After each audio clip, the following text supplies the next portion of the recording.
Go ahead and have a seat. That's great. We're excited about this. You know, I love the last song that we sang. Very kind of, just kind of opening ourselves up a little bit there. It's called a song of confession. Basically, it just means, look, God knows we're not perfect. We know we're not perfect. It's very clear to other people that you're not perfect, especially if they live with you, right? But there's that sense of we've just got to be honest. The way we oftentimes put on, or try, maybe attempt to put on that face of perfection. But I think we all know, if you judge the secrets of our hearts, you would know that we're not all perfect. We're not perfect. And I don't think anybody in this room would call themselves perfect. In fact, I think there's another phrase that we lean on. I don't think it's as helpful, but at least it's a little more honest. And I think the phrase we use, instead of saying, okay, I'm perfect, rather we say, you know what, I'm not perfect, but I'm better. I'm better. Now, maybe we don't say that out loud, but I think we think that. We think that. I'm not perfect, but at least I'm better than that guy.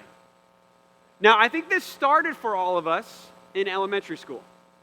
It started with a sport called kickball, right? You know kickball. You line up like a popularity firing squad, right? You just line up. All the cool athletic kids, which was never me, right, are there. There's usually two of them, you know, a fifth grader with a mustache or something like that, and they're going to pick who's going to be on the team, and you're just lined up there, right? Raise your hand if you were the kid on the firing squad and not the kid picking. There we go. Yeah. All of you are just afraid to admit it, okay? We've accepted that we're nerds, okay? Because there weren't that many of you in elementary school. There's only a couple of you with mustaches and 10 years old. So we would line up, and I remember doing this. I don't know if you did this, but I'm just going to be honest. I'm going to confess a little bit. This is what I did. I would look down the line, and I would think, okay, I'm not the best, but I'm better than that kid, right?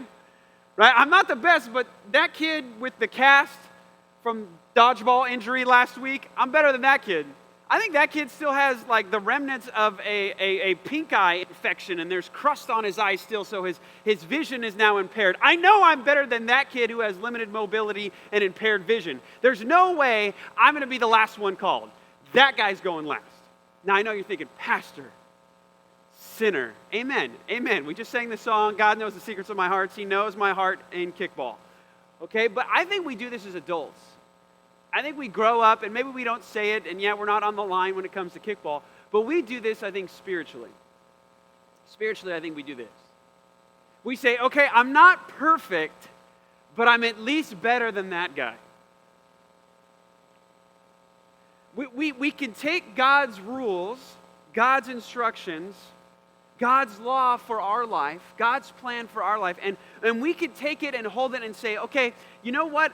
I'm not perfect, but at least I'm better than that guy. And we have this kind of same mentality as if God's plan, God's rules, God's laws were meant to make you feel better about yourself. But think for a moment, why do we find comfort in that comparison? Why do we find comfort in the idea, I'm better?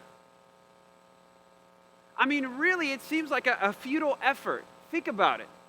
Being the best guy in prison doesn't get you out of prison, right? You could say, hey, on this cell block, I'm the best. Great, you're still in jail.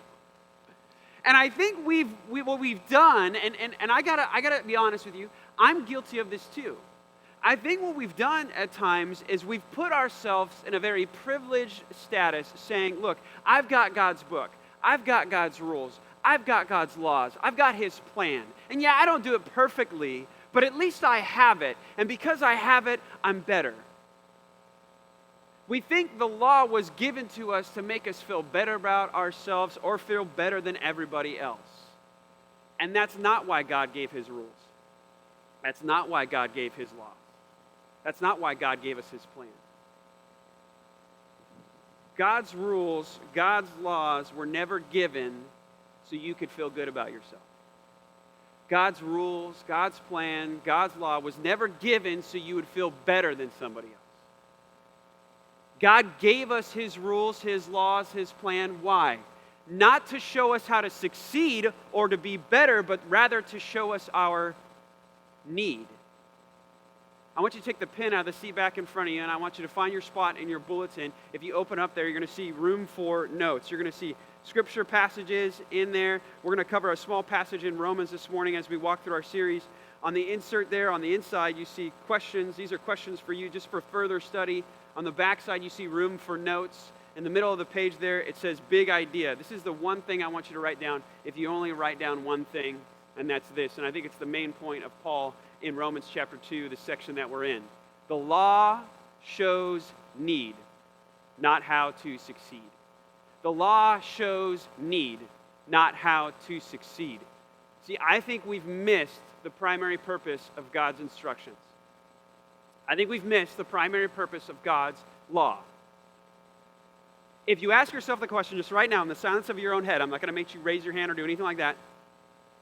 If you say, why would God give us the law? You might be saying in your mind, well, obedience. Wrong.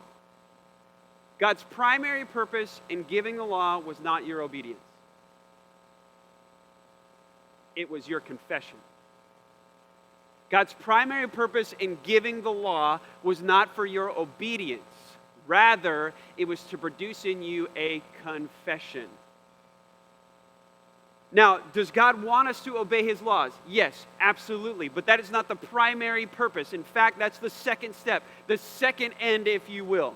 The primary purpose is to get you up to a point of confession where you see your need, where you say to God, first and foremost, God, I need you. Not saying, God, now I know how to please you. There's a big difference here. And I think it's a subtle change, but it leads to a very destructive mindset. That if we think God's rules were given to us to help us to succeed, to feel better about ourselves, to feel better than everybody else, then we find ourselves playing spiritual kickball, looking down the line saying, at least I'm better than that guy. But that's not what God wants. But this is what's happened with the history of God's law. And that's Paul's point when we get to Romans chapter 2. So jump into Romans chapter 2. I want to show you this, how Paul shows the Jewish people that they've missed the mark here when it comes to God's rules. That they've taken this idea that we know what God wants for us, we know God's plan, and they've prided themselves in the possession of the law, and they've inflated themselves, given a false view of themselves, and they feel superior to everybody around them. Hey, God talked to us, not you. We've got the law. We're good. But we can slip into this, too, in our Christian spirituality. We can slip into this. Oh, I know it. I've got the book. But we're using the book in the wrong way. And the Jews, Paul's point will be, they use the law in the wrong way. Let me show you this. Genesis. That's a good place to start. It's the first book in the Bible. It's not where we'll be this morning. We're going to be in Romans. Not in the beginning, more towards at the end. So Romans chapter 2, starting with verse 12. Let's look at this. First, need. Right? The law is to show need, not how to succeed. And Paul, from the very first verse, right here in our passage, is going to tell us what is our need. This is our need. Look at verse 12. He says, for all who have sinned without the law. Take your pen that you wrote down the big idea with. I want you to circle some phrases in here. Okay, the first word I want you to circle is sinned. For all have sinned without the law and will perish. Circle that word. Perish without the law. And all who have sinned under the law, circle that word again, sinned under the law will be judged by the law. Circle that word, judged. Right now you have 4 words circled. Sin twice, perish, and judge. What is he saying right now? Paul is giving us the need. He's saying, look, all of us sin. All of us. All of us. And the consequence of that sin is that we will be judged and we will perish. Now, what does he mean by that? What does he mean by perish? Does he mean that we're going to cease to exist, that we'll no longer be? Is he only talking about physical death? No. The idea of perishing is being apart from God. When Jesus describes the eternal state of those who never find themselves in belief, who continue in a life of unbelief until they die, he describes that as a place called hell. And this isn't a place of annihilation. It's not a place where you're terminated. It's It's not a place where you cease to exist. Jesus would describe it as a place where the worm does not die, where the fire is not quenched. It's an eternal place. So right there, Paul, right up front in verse 12 says what? The need is great. It's great. We will be judged, we will perish, and our perishing will be eternal. Why? Why will this be the case for us? Because we have all sinned. All of us. All of us. And this will happen to all of us no matter our race. No matter our relationship or our proximity to this book and its rules and its instructions. Now let me show you where I get that from. Okay, look down at verse 12. There's two things that are very, very important as we walk through. He says, for all who have sinned, this is their action, without the law will perish without the law. And all who have, circle that word, have. All who have sinned under the law will be judged by the law. For it is not the hearers, circle that word too, hearers of the law who are righteous before God, but the doers who will be justified. What is he saying right there? This is where he's getting to the idea of race. He's speaking to the Jews. We know this because of what he said before, what he'll say after. All of chapter 2 is all about the Jews. And what he's telling them right now is, guys, you have the law. You have heard the law. But that gives you no advantage. That gives you no advantage. He's putting Jew and Gentile on the same footing, on the same playing ground. He says, yes, the Jew, sure, you have the law. Moses, the second time around, has the Ten Commandments, written not by his pen, but by the very finger of God. Spoken from a mountain, Mount Sinai, in thunder and lightning, God gave his rules to Israel. They put those 10 commandments in the Ark of the Covenant and carried it around in the history of the people of Israel. They possessed that law. They have it. It's on their shelf, if you will. And they heard it. And they didn't just hear it from Moses. They didn't just hear it from the prophets. They didn't just hear it from people. They heard it from God himself when he met them on Sinai after he delivered them from the slavery of Egypt. They have it. They've heard it. And to a Jew, this gave a sense of privilege. And this is what Paul is attacking here. They feel like, hey, if anybody's going to be saved, he's got to come under the law. If anybody is ever going to be okay with God, they really got to come under this rule book. They've got to come under this. And there's no way you could be saved, you could be right with God. There's no way that you will not perish unless you are under this book, unless you are under the law. But the Jew felt a little too safe under the law, thinking, I have it. It's right here. Again, I'm not perfect, but I'm better than that guy over there. I'm safe because God spoke to me. I'm safe because I've heard. Now we know this is silly. Possessing something doesn't mean that you're okay, that you have given yourself the right identity. Think about it. I own a hammer. I own a hammer, I own a saw, I own a ruler. Does this make me a general contractor? No, not even close. If anything breaks in your house, don't call me, okay? I am terrible at fixing pretty much everything. But I could say, I possess all the tools. I possess all the things of a general contractor, I think. I mean, I even got the cool little tool belt. It says Bob the Builder on it, but it's still a tool belt, okay? I'm Paul the Builder. But having those things does not mean that I can do what I need to do. And this is Paul's main point. Again, jump to Romans chapter 2. Look what he says. He says, sure, you guys, you have it. Great job. You've heard it. Well done. But it is not the hearers of the law who are righteous before God, but it is the doers of the law who will be justified. What does he say right there? Look, holding the law is great. Having the law is great. Putting it on your shelf is great. Putting this book on your shelf is great. Good. Grand. Wonderful. It does nothing, though, if you don't obey it, right? It does nothing if you don't obey it. I remember when I was testing for my driver's test. Right, and you get the little rule book and you study, and I'm always a studier. I'm a school guy, so I study for every single test. Doesn't matter what it is. Okay, so I remember going for my driving test, my permit test, and I had the rule book, and I was reading it, and it was in my car and everything like that. I could have that book in my glove compartment, but if I don't obey those rules, is that in any way going to make me a better driver? No. And this is what Paul's saying. Jews, this is silly. You have it, you heard it, but you don't obey it, so how's it useful to you? Now, Paul will further on in the next chapter show us, you know what? Having, hearing, doing, none of it works. None of it works. Now, his point here is more talking about having and hearing the law, possessing the law. But he would tell them, guys, even when you do the law, it doesn't work because you can't do all of it. You can't do all of it. So hoping in the law is not going to help. Why? Because the law is not there to help you succeed. The law is not there primary for your obedience so you can know how to please God. That's not what the law is there for. God did not give us the law to show us how to succeed. Rather, he gave us the law to show us that we are desperately in need. We've confused the diagnosis with the cure. The law is when we go in and we take the test and we realize there's a need. It is not the cure. It's not what helps us to medicate our spirituality so we can be better and more pleasing to God. That's not what it was meant for. It was meant to show need. But again, the Jew had this kind of perception that I possess it, I'm good. Now, Paul is going to puncture this argument. As they kind of build this kind of false sense of security, he's going to take a pin and he's going to pop that balloon. Look at how he does it. Look at verse 14.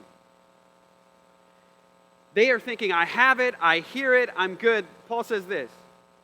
For when the Gentiles, this means any non-Jew, those who didn't go out of Egypt under the leadership of Moses, they're not sons of Abraham, they're not Jewish. This is all of the world besides the Jews. That's what Gentile means.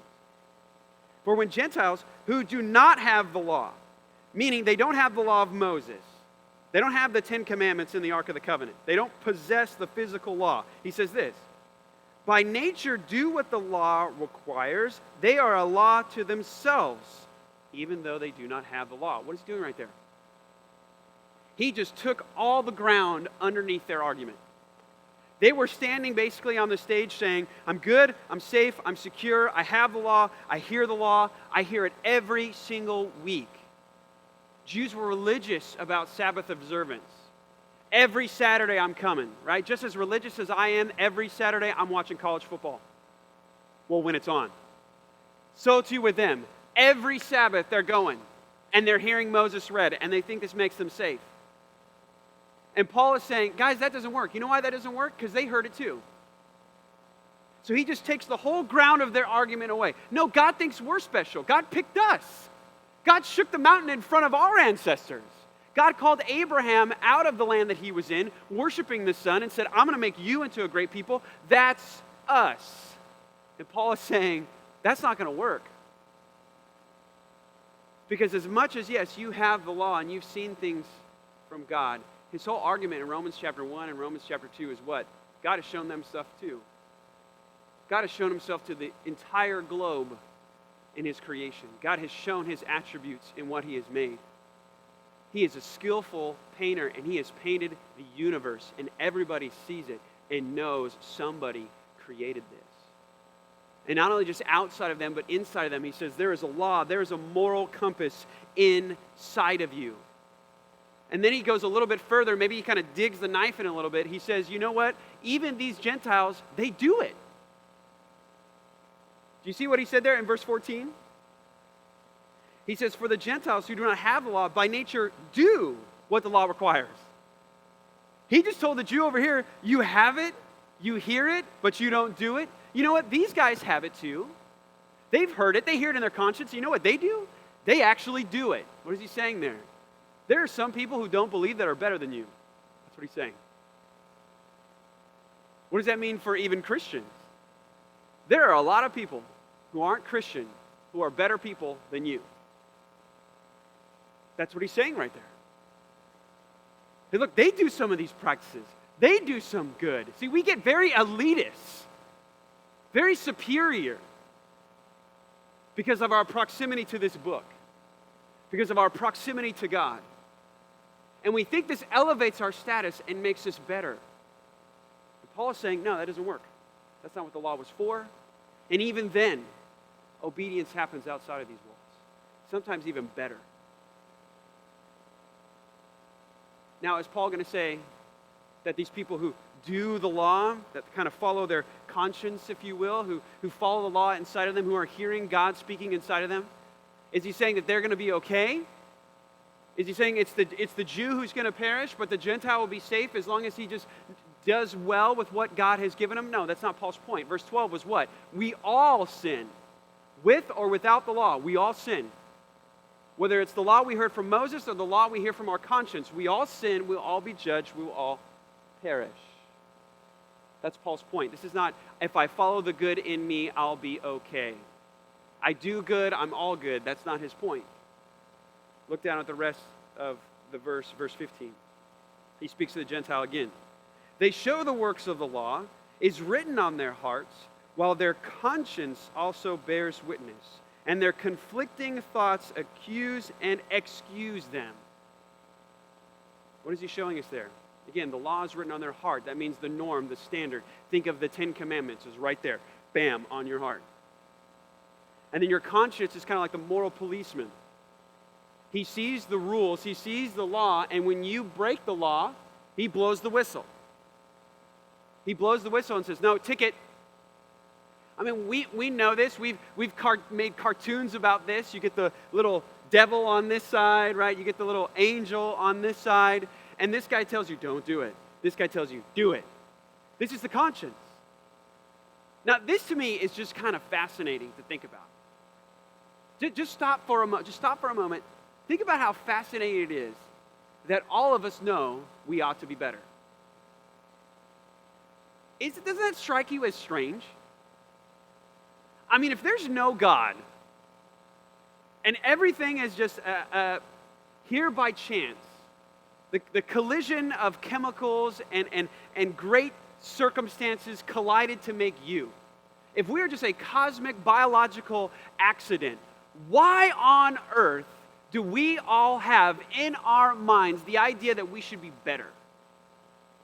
Do you ever think a lion is sitting out there, walking through the brush thinking, I should be a better lion?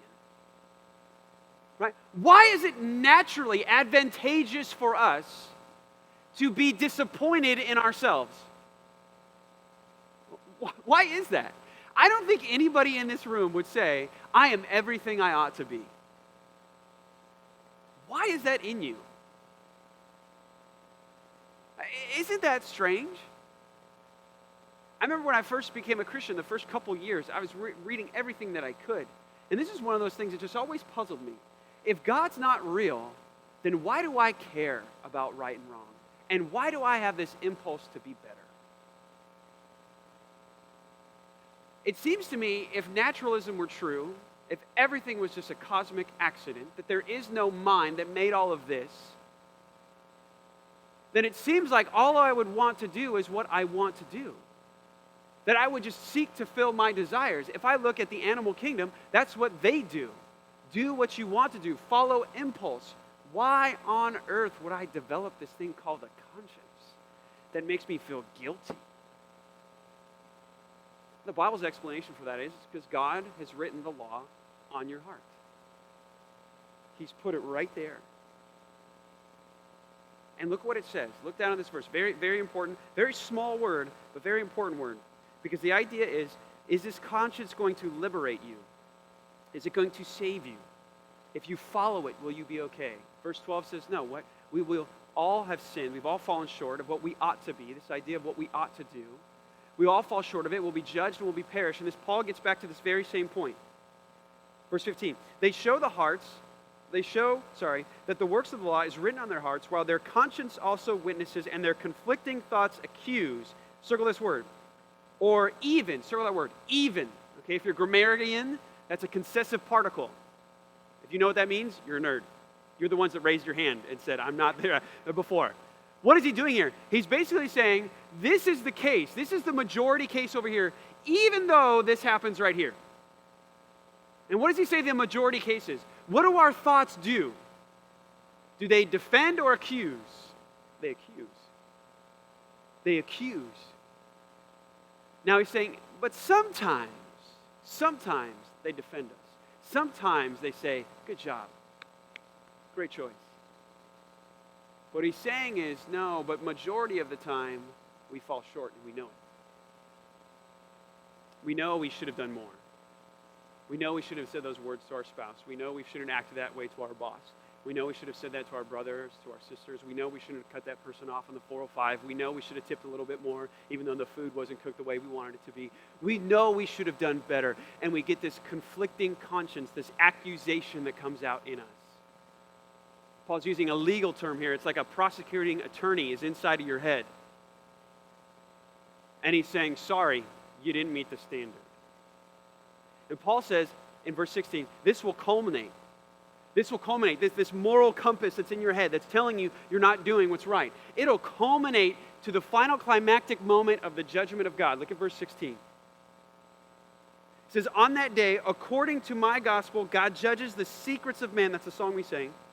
By Jesus Christ. What is he saying here? What he's saying here is at the end, we won't be really surprised. Now, sure, we may be shocked. It may be kind of a wow moment, but it'll be more like a Star Wars plot twist. Right? Yeah, we were all shocked when we realized that Darth Vader was Luke's father. We were a little like, what? And if you don't know that, that's your fault. Okay, that thing's been around for a long time. But even though you were shocked, I remember when we first exposed my kids to Star Wars, I remember them thinking, wait, what? But even that aha moment, once it happened, what did you start to do? You know what? There were some clues. You know, I feel like there was some clues there I kind of picked up on this. I saw this coming. Paul's saying this is what's going to happen at the end of days. That people will say at the last judgment, man, this is not what I hoped for. This is not what I was looking forward to. But you know what? I realize I saw this coming. It won't be a shock. Wait, God, you didn't want me to sleep around? Wait, God, you wanted me to keep the marriage bed pure. Wait, God, you didn't want me to lie? Wait, God, you were wrong? You thought I was wrong that I would steal something? Wait, God, you didn't want me to make you second, but first?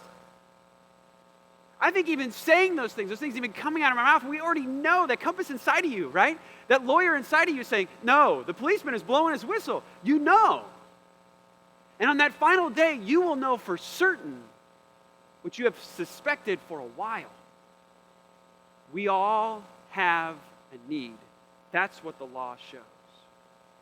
I want to do something a little different here. Okay, I want you to do something with me. We're doing a little exercise, okay? Now, we're not going to exercise, so don't get worried about that. Don't break out your sweatbands and be like, all right, Tae Bo. We're not going to exercise. We're going to do a exercise, okay? Now, I'm going to give you the point of the exercise at the very beginning, okay? I'm going to pull the rabbit out of the hat here for you. Everybody will raise their hand, okay? I'm going to ask you a series of questions. Everybody is going to raise their hand. Do we all understand? Yeah, all right, see? Nailed it. See, I asked the question, he raised his hand. One smart guy in the room. No, I'm just kidding. He's just better than you. Okay, that was a good one. Okay, so ready? We're going to do some trial runs because I want you to wake up a little bit, okay? How many of you in this room have a first name? Raise your hand. Somebody calls you something, right? I want to call you something if you're not raising your hand. Okay, put your hand up. Okay, very good. You guys, okay, you're already doing great. I love it, okay? It's going to get a little harder. It's a little harder. We'll do another easy one just to make sure you're awake, okay? How many of you are in this room? Raise your hand. If you're somebody, someone's like, I don't know, am I? Okay, put your hand down, okay? Now, again, we're going to get a little tougher. But remember, the point of the exercise is this. Everybody's going to raise their hand. Okay, so don't look for the exception. Well, Pastor Paul, if you qualify it this way, don't give me the caveats, okay? I've got a 5-year-old and a 7-year-old. I get those all the time, okay? Daddy, you didn't say, don't hit him with a wooden spoon in my bedroom. You said, don't hit him with a wooden spoon in my kitchen. Don't hit him with a wooden spoon, right? Don't give me the caveats. Don't give me the qualifiers, okay? Let's just follow here a little bit. Ready? Okay, we're all going to raise our hand. How many of you in this room have ever told a lie? Some of you are like, I'm in church. Liars. Okay, so we all have a first name. We're all in this room. And we're all liars. Okay? Awesome. So it's going to get worse. Okay? But we're going to go through the test. We want to see, are we going to succeed? Or at the end of this, are we going to find that we're in need?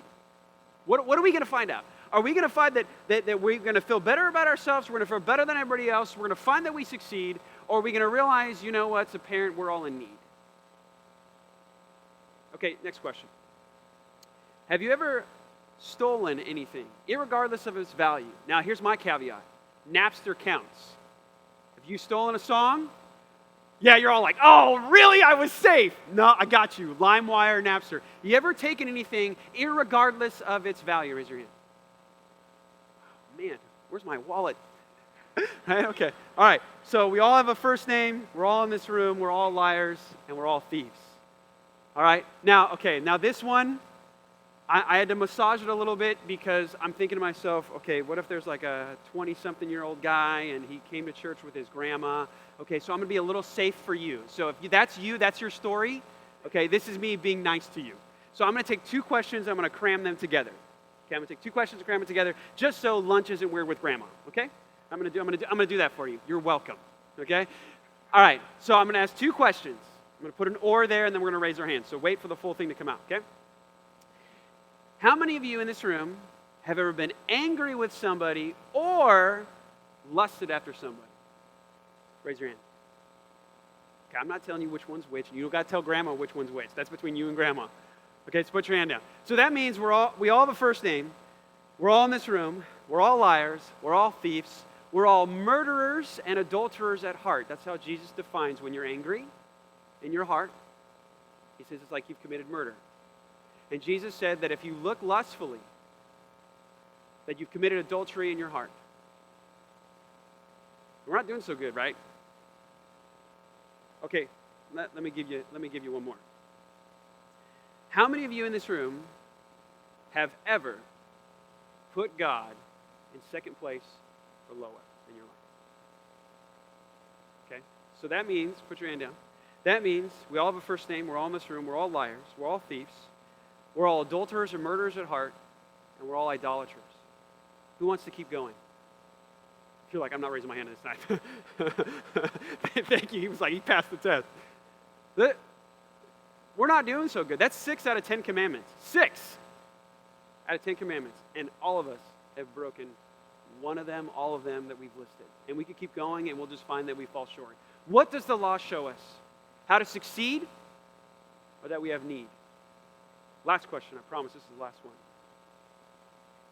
How many of you in this room, if God were to judge your life based on the 10 commandments, would be found guilty? All of us. All of us, right? You put your hand down.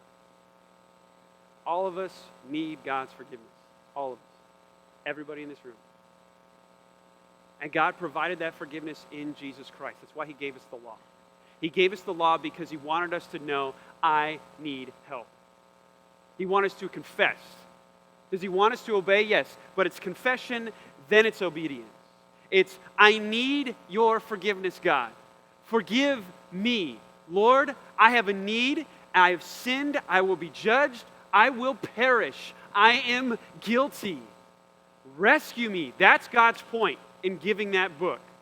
That's God's point in giving the law. That's why God shook that mountain before the people of Israel, not thinking that they would fulfill every single command. He told them before they entered the land, you guys will be kicked out. Why? Because you can't obey it all because your heart isn't right.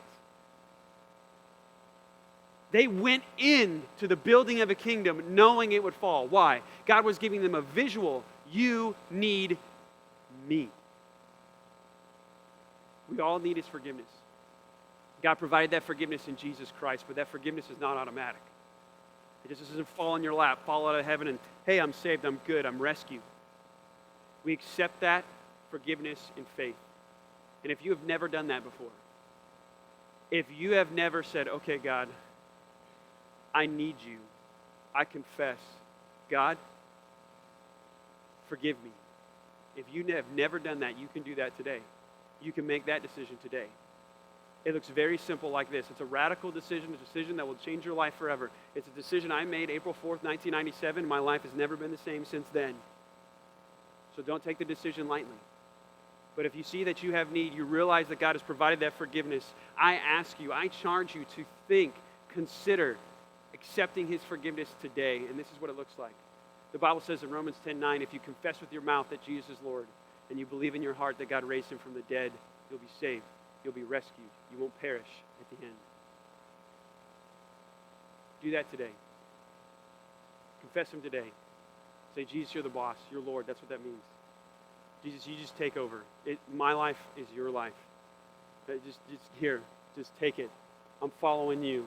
I'm taking that step. I believe you died and rose again to meet the need that I so desperately have, that I was guilty, but I can be innocent. Even more than that, I can be righteous because of my faith in Jesus Christ. If you make that decision, I'd love for you to tell us that decision. In your bulletin, there's a card. On the back, you can say, today I prayed to receive Jesus Christ as my Lord and Savior. Or, hey, I'm not sure about this. Just the box above. So, I'm not sure about this. Would you make that known? Or maybe you've made that decision. Maybe you've made that decision, but you haven't shown it. You haven't shown it. How do we show that faith decision? Baptism.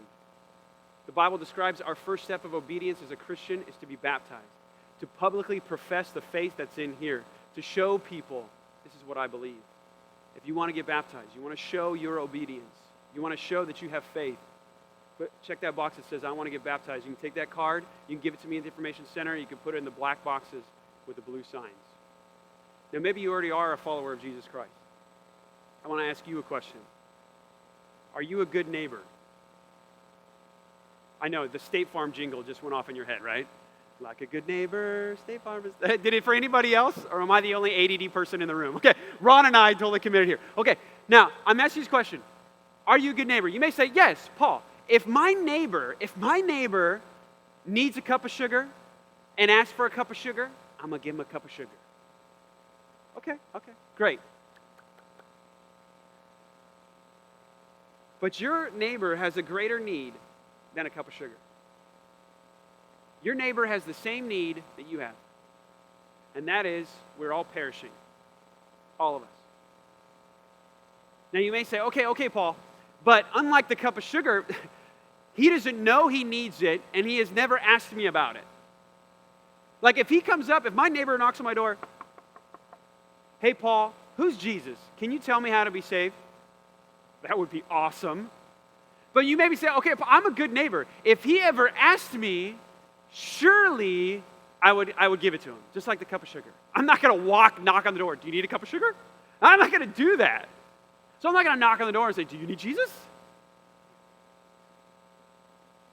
Okay, but I want to stop there on that response. I want to agree with you and disagree with you. I want to disagree with that response in this. Surely, yeah, maybe they don't know they need Jesus, but they do know they need. Isn't that what verse 16 is all about? That there is a conscience inside of them, a moral compass inside of them. Isn't Romans 1 Paul's whole argument that we all have some truth inside of our mind, but we suppress it? Isn't he saying that their consciences are convicting them, accusing them of the wrong that they do, that the law is pressing on their heart, even though they've never come into church, ever read this book? They are not without excuse, because God has done a work in their heart. He has placed the law right there. And on the final day, they won't be surprised. They were going to say, you know what? I've seen the clues. I saw some things. This isn't that shocking to me. I guess I saw this coming. It's not what I want, but I saw it coming. He's saying right there in verse 16, they know they need. They're staring at the recipe of life with a missing ingredient. Now, they don't know that it's Jesus, but they know something's missing. They know something's missing. And here's my question to you. How will your neighbor know that you have what they need? How will your neighbor know that you have what they need? Think about that for a moment.